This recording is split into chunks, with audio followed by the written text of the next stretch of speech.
Hello and welcome to the Mad T-shirt quick reference guide for your understanding of elements of music. Today we're going to be looking at harmony and tonality.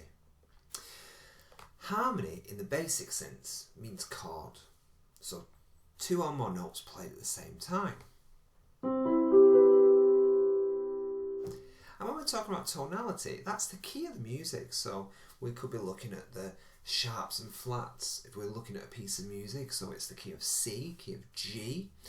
If we're listening to a piece of music, we're probably listening more to the characters, so is it C major, is it A minor? So looking more at the emotions of a piece of music or the character. Now going back to tonality, as I said, we can be looking at whether a piece of music has two sharps, or if it has three sharps, two flats, if we're looking at the music. But if we're just listening to a piece of music, we're probably listening more for the character. Whether it's more joyous and happy, we would describe it as major, or is it more dull, a bit more angry, a bit more sadder, we'd say that's a bit minor, the music. When we're describing harmony, or when we're describing the chords, we can describe them two ways. We could describe the chords as being diatonic. They belong to that key. So just like we have in pop music, the four chords C, G, A, F.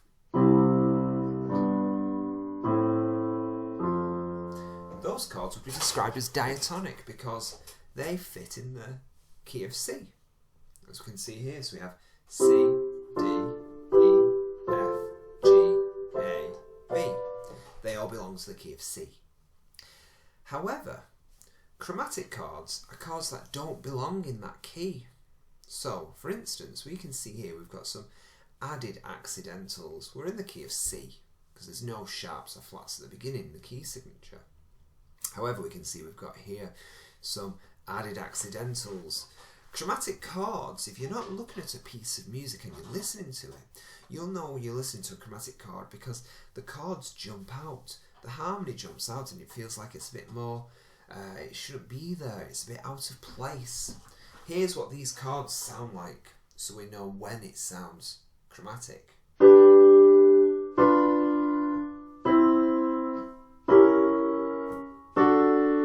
there, it's really obvious. So those chords that I've highlighted are the chromatic chords, and they stick out like a sore thumb. That becomes chromatic. Now going back to tonality, remember it's the key of the piece of music, and in our listening exam we're probably going to be hearing a piece of music rather than seeing it more often than not. And if we're describing the tonality, we're listening more for whether the chords, the sounds are more joyous, so major, or whether they're more depressing or angry or negative, which is minor. However, we can describe chords as being major and minor, and this is another way in which you can get points in your listening exam when describing, by describing whether the chords are major or whether they're minor. So here's some major chords. Here are some minor chords.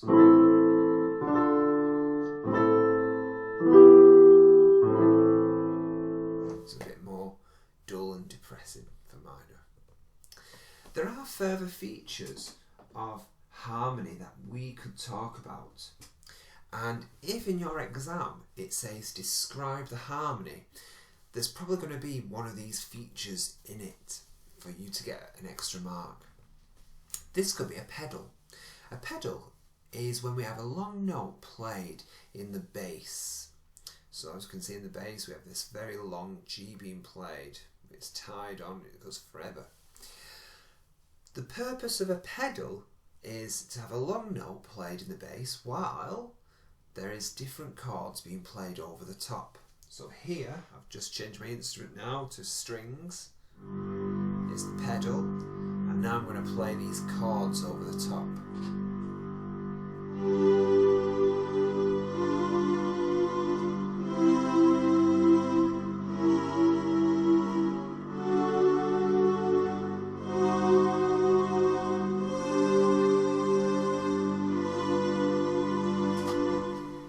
there's certain points when I was playing that music, there was clashes, such as here.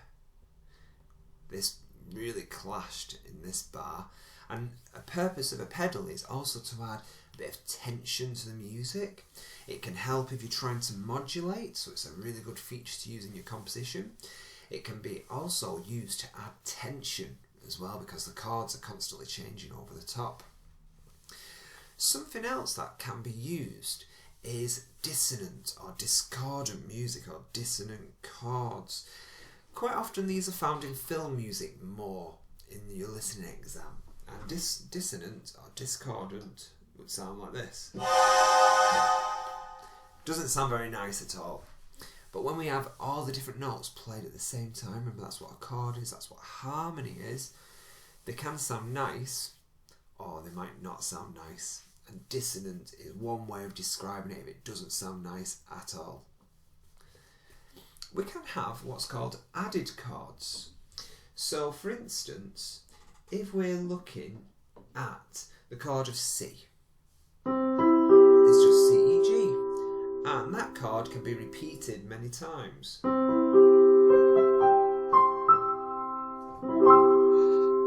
That's just a chord of C that I've repeated, going higher. It's just C, E, G, nothing else belongs in the chord of C. However, we can add notes, so we call them added chords. You can see here we go C, E, G, A. Added chords sound much warmer, they sound thicker. Quite often used in jazz, blues and pop music, they can really enhance a piece of music by making it sound warmer and thicker. And we have power chords. This is used in a lot of rock music, and it's played on a guitar. A power chord is when we play a C, in this example C, and the fifth note higher, in which case is a G. Now on the piano it doesn't sound great, but if I was playing it on a guitar which had distortion, that would sound really familiar to a lot of rock pieces of rock music. So if you're listening to rock, chances are the guitar is using power chords. So here's a checklist so far for describing harmony in your exam, in your listening exam. We could talk about the chords being diatonic or chromatic. That would be 1 mark if you said the chords in this piece are diatonic. You could talk about are the chords mainly major or minor? So you could say the chords are mainly major or they're mainly minor. You would probably get another mark.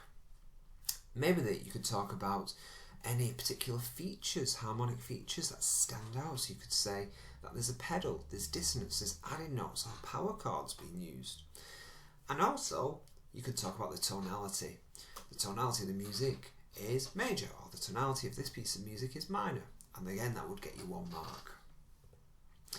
There is something else you can talk about, and this only happens at the end of an extract, or at the end of a piece of music, or in your listening exam. And this is called a cadence. This is usually the last 2 chords, and they tell us what that cadence is. Very similar to punctuation. So at the end of a sentence, you might have different punctuation used, whether it's a full stop, so it's a perfect ending, whether there's an exclamation mark, so there's a bit of a surprise, a bit of a shouting going on, whether there's a comma, so you feel like you must carry on. So all these punctuation marks in English tell us something about the sentence. And it's the same in music. When you want your phrase, maybe you want the end of your phrase to sound finished, and a real strong finish, we would call that a perfect cadence.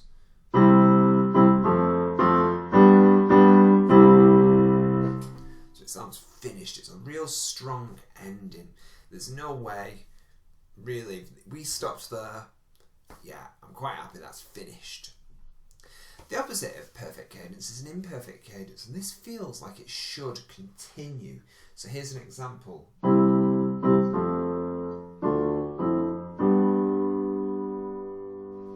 So it kind of feels, it doesn't feel finished, it feels like I probably should carry it on.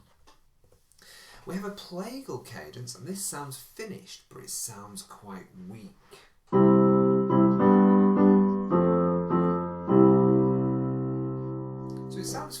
it's not as strong as a perfect cadence. And the last cadence we have is an interrupted cadence. Think if you were talking and someone interrupted you, you'd be pretty annoyed. Interrupted cadences sound unfinished. There is a surprise, we're not expecting that. And quite often they finish on a minor chord if the tonality is major. Here's an example of interrupted.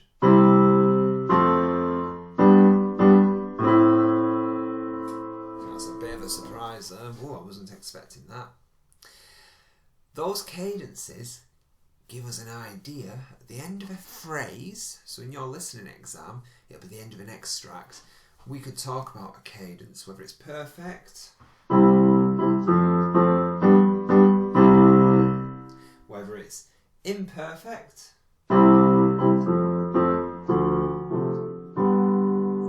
feels like it should carry on, whether it's plagal,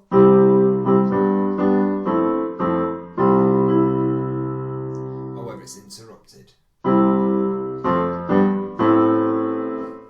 And it feels a surprise. And now we have our final checklist. So when you're describing it, we could talk about the chords, we can talk about whether they're major or minor, or are they diatonic and chromatic. We can talk about the tonality of the music. We have our harmonic features that we've learnt about. And of course we have the cadences. This usually happens at the end of a phrase, the end of an extract. We can look at whether it sounds finished, feels like it needs to continue, whether it sounds a bit of a weaker, softer ending, or whether there's a bit more of a surprise ending in store. So now you know, let's give it a go. You're going to listen to an extract of music, and what I want you to do is comment on the features of harmony. Here we go.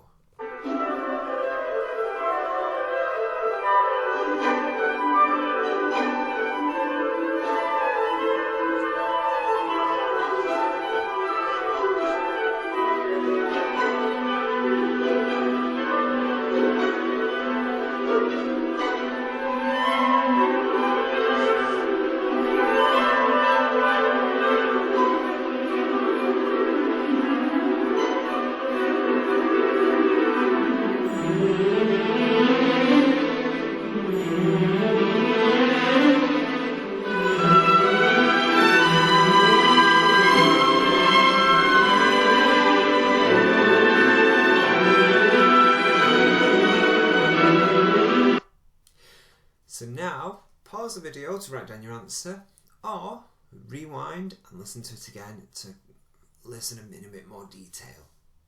Pause the video. Here are the answers. So the chords are mainly diatonic. If we're looking at the chords, it's a mixture of major and minor, but mainly minor chords. The tonality of the music is minor.